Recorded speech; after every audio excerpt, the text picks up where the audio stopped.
Okay, now I want to answer, or rather ask, and then answer, hopefully, at least partially, a rather intriguing and I think important question when we talk about Alaska Native groups and the rapid religious change that happened in the 1800s and 1900s, which is why adopt the religion of the colonizer? So this is sometimes confusing to folks when they're sort of studying history, but maybe not super delving into it and just kind of hearing the generalities of it. And when they come to understand, for example, the Latin America is, generally speaking, predominantly Catholic, at least until recent times, which was the religion, of course, the Spanish colonizers brought with them. And we could ask the same of Native Alaska. Why would you adopt Russian Orthodoxy? Why would you adopt Protestantism? Why adopt the religion of a group that, again, there was voluntary trading. It wasn't all sort of oppression, but certainly there was a lot of oppression. So why adopt the religion of the colonizer?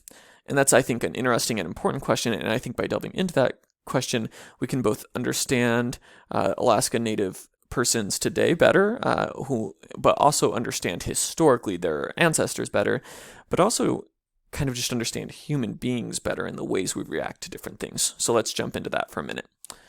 The relationship between colonialism and Christianity in Alaska has a lot of complexities to it that deserve unraveling. The first of which is the rather large percentage, again, about 12%, but in some regions, such as on the peninsula, much larger, the rather large percentage of Alaska Native people identifying as Russian Orthodox.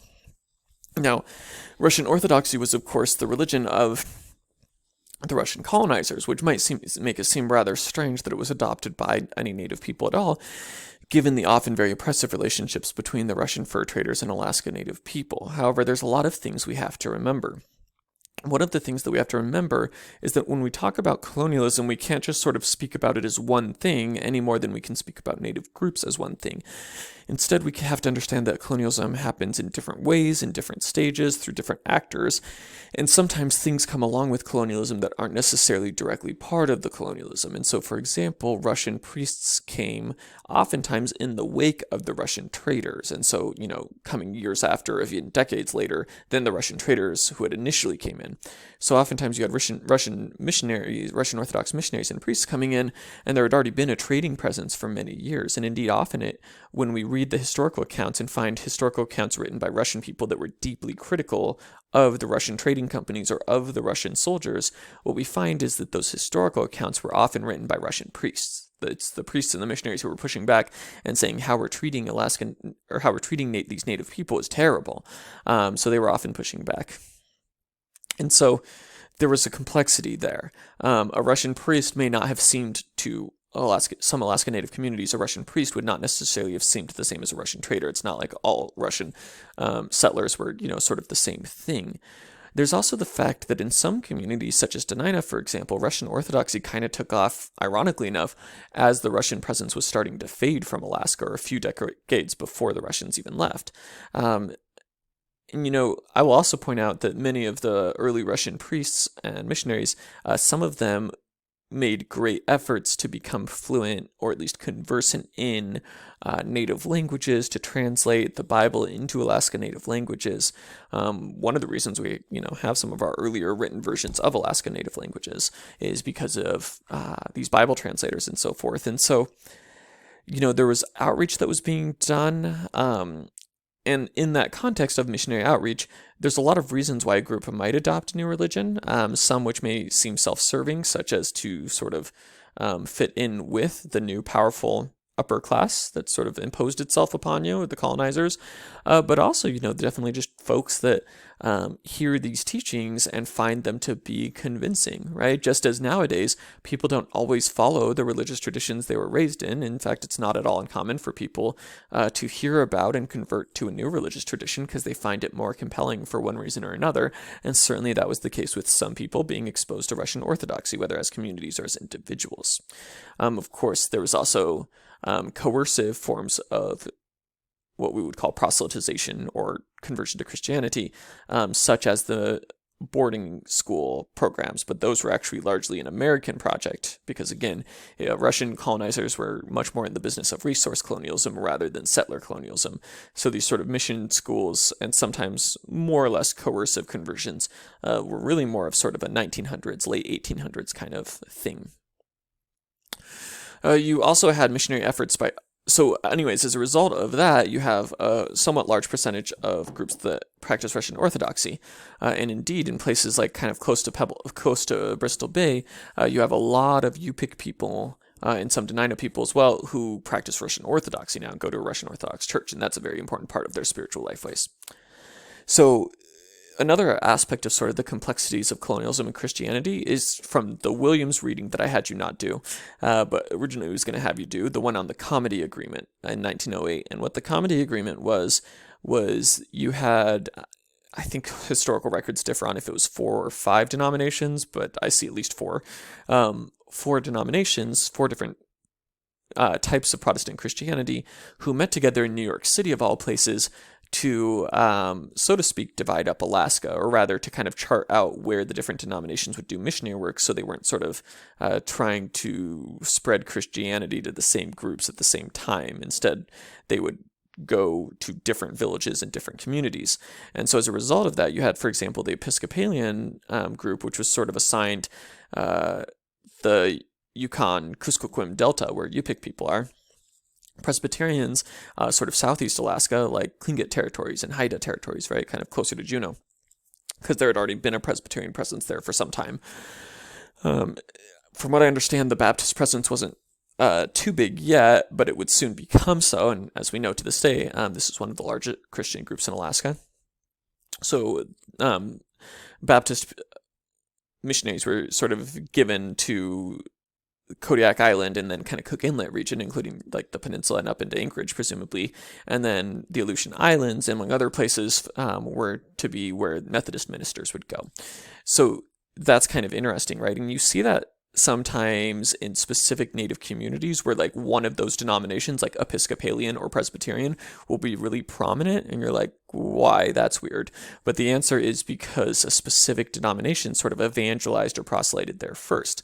And even when, different denominations have a lot of similarities, they also have differences, and people often sort of prefer, even if those churches kind of, even if you could in theory switch and, sort of, so to speak, be spiritually fine, people oftentimes prefer the denomination they were raised in. And so that's kind of where they've kept going, and then where their kids went, and where their kids went. And so we have to this day Alaska Native communities that, for example, are predominantly Episcopalian or predominantly Presbyterian, which is interesting.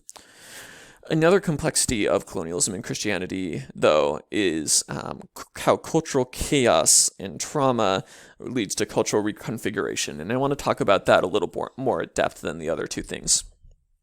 So, for us as anthropologists and historians, as we look at when a group of people converts en masse to another religion, so not just an individual here or there, but when an entire group or a large portion of the group converts to a new religion away from their indigenous religion that they've had for centuries, if not millennia, the question is why? And, the way anthropologists are, or the way historians are, we typically want an answer that's not just spiritual, not just, well, the, missionaries preached really well and people were really convinced.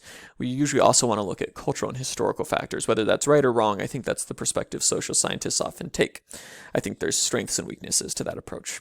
But as social scientists look at that kind of thing, one of the things we've observed is that it is often common to see really fast, really rapid conversion and change of religion when people have just been through a major cultural trauma or some kind of chaotic time period. So, for example, we oftentimes see religions change in drastic ways, even if people keep the same religion in the wake of cultural trauma. So, the Haudenosaunee, or the Iroquois in New York State, have a traditional religion that goes back many centuries, but then in the early 1800s, there was a new prophetic figure called Handsome Lake who really kind of introduced some new things to the religion and radically changed it, and that took off like wildfire. And to this day, Haudenosaunee or Iroquois beliefs, if people aren't Christian and are instead practicing that, it very much is the legacy of the way Handsome Lake taught that religion and really radically reformed it in the same way that, Martin Luther, John Calvin reformed Christianity. He radically reformed Haudenosaunee beliefs. But that was in the wake of Haudenosaunee people having been colonized by New Yorkers and dealing with a whole lot of different issues in their community, a whole lot of different social problems, poverty, lack of jobs, people not being able to support families, a lot of different things. So religion oftentimes becomes something that people sort of cling to, back to that idea of religare, to bind together, that people kind of bind themselves to when they kind of feel their world falling apart and they want to somehow tie it all back together and start making some sense of it and start making progress again. This is not entirely unlike the United States in the wake of the horrific attacks upon the towers in New York City, of course. And at that time, there was sort of a spike in religious sentiment and religious fervor among people in the United States, particularly towards Christianity. And that's not terribly shocking that in the wake, again, of when you feel like your society's, splintering apart, people try to retie it back together often and try to find something that will bind it together again. We can see the same thing when we turn our eyes to Alaska Native culture. So, I think there are strengths and weaknesses to this as a kind of an approach. I don't think it's the only part of the answer. I think we also have to take into account different preachers, different theologies, different ways that this appealed to people, but at least a little bit, if not a major part of what was going on with some Alaska Native communities, is that there was major cultural trauma that was right before they converted over to Christianity. So we've talked before about how the Dena'ina, in the wake of the smallpox epidemic of 1835, many Dena'ina converted to Russian Orthodoxy.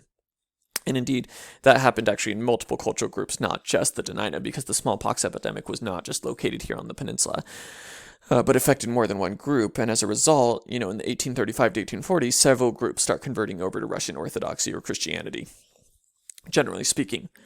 Then you still have a lot of groups who haven't, but then in the 1900s, you have another major epidemic of European diseases that Native people did not have immunity to, in this case influenza and measles. And then again in 1918, a just horrific influenza epidemic that took the lives of about 60%, for example, of the Yupik population at the time, it's estimated. And so you have major epidemics, and as the Napoleon reading points out, that probably, really majorly helps explain why people converted over to Christianity. He refers to this time period as, quote, the Great Death, that his granduncles, these much elderly Yupik men who he had talked to, they referred to this time period of these diseases as the Great Death, this time period where everything was, as he puts it, turned upside down. And in that context, you had a lot of things going on. People had lost more than half their society to these diseases, close family members, right? So we think about the tremendous loss of something like an attack on our country, or the tremendous loss when we have a pandemic. But to compare that to then losing 60% of your society, right? Think about the trauma that people were in. And Napoleon talks about a group of people who were just in shock, in major shock, and learned to kind of just take their emotions inward and not talk about it. But we're also sort of looking for something. They were in shock, they were in trauma, and you had some missionaries and priests who were very persistent, some of which were wanting to really kind of tell people exactly what to do, and sometimes gained a lot of sort of power over these communities as sort of like, I will tell you what to do, kind of filled the vacuum. And specifically, they filled the vacuum often of the shamans, because the shamans, people had lost a lot of trust and faith in the shamans and in the Yuyurak, that, the way of being the human being, because as Napoleon says, people had the survivors of this epidemic had sort of felt like the religious system had failed them, that their traditional spiritual system, which, back to what we were talking about a minute ago, relies on this idea that spirits cause diseases and that can be cured through shamans. But then, we've been following the protocols, we've been following the shamans, and then half of our people get wiped out. And so people were sort of not just in shock, but had abandoned sort of their sacred traditions and felt like they had failed. And in that context, that was the context in which these priests and missionaries started to move into the area in the early 20th century and found a group of people who were kind of having a vacuum of sorts and a shock period of sorts. And that was the context in which people very kind of clumped onto this. And then we're told by missionaries and priests, in some cases, and different denominations were very different on this, but generally we're told that, at least in Yupik area, sort of those are devil traditions, right? That's those are bad things. The shamans are servants of the devils, and so people now not only have they converted over, but they're sort of actively work to not talk about their old traditions, which they start to see as evil and misguided, and so they don't teach them to their children. And so as a result, there's probably things that we don't know about those traditions, in part because they were suppressed so much at that time, and people largely switched over to Christianity, although there was lingering remnants, of course.